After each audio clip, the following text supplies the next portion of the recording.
Dövlət İmtahan Mərkəzinin elektron imtahanlar korpusunda təşkil olunan ali təhsil müəssisələrinin sərgisi başa çatıb. Sərgidə ölkəmizdə fəaliyyət göstərən 40-a yaxın dövlət və özəl ali təhsil müəssisəsi, həmçinin müxtəlif qurumların nümayəndələri iştirak ediblər. Sərgini 3 gün müddətində 2000-dən çox abituriyent və onların valideynləri ziyarət edib. Bu gün Dövlət İmtahan Mərkəzinin idarə heyətinin sədri Mələkə Abbaszadə sərgidə olub və ali təhsil müəssisələri, digər qurumların nümayəndələri və təşkilatlara təşəkkürünü bildirib. Xatırladaq ki, sərginin keçirilməsində məqsəd ixtisas seçimindən öncə abituriyentləri ali təhsil müəssisələrinin mövcud imkanları ilə tanış etmək və onların ixtisas seçiminin müəyyən olunmasına dəstək göstərmək idi. Görüşdə jurnalistlərin suallarını cavablandıran Dövlət İmtahan Mərkəzinin idarə heyətinin sədri Mələkə Abbaszadə qruplar üzrə balların qalxıb-qalxmayacağı ilə bağlı sualları cavablandırıb. Kifayət qədər 50 bal toplayan namizədlər var ki, o yerlər tutulur və humanitar sahədə bizdə demək olar ki, o istiqamət üzrə yer qalmayıbdır. 50 ballıq ixtisasların siyahısı hər il Təhsil Naziri ilə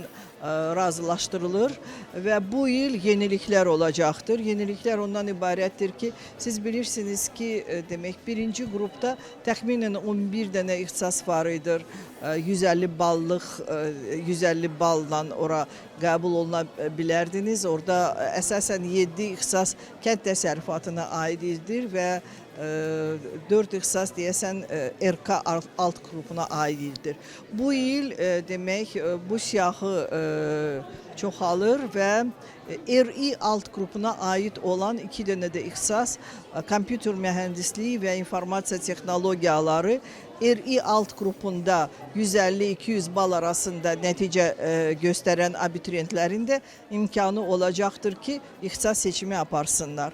İkinci ixtisas qrupunda da kifayət qədər demək təxminən 7 yeni ixtisas 150 ballıq ixtisasların siyahısına əlavə olunubdur. Mən indi bir-bir o ixtisasların adını sizə oxumayacağım, amma sizə o cədvəl indi veriləcəkdir və siz onu mən ümidvaram ki, dərc eləyəcəksiniz və abituriyentlər bilsinlər ki, 150 balla 200 bal arasında nəticə göstərən abituriyentlər də ikinci və birinci qrupda daha çox imkanları olacaqdır ixtisas seçimi üçün.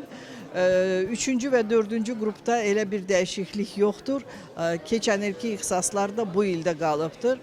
O siyahıda əlavələr yoxdur. Amma birinci, ikinci qrupda bu əlavələr var.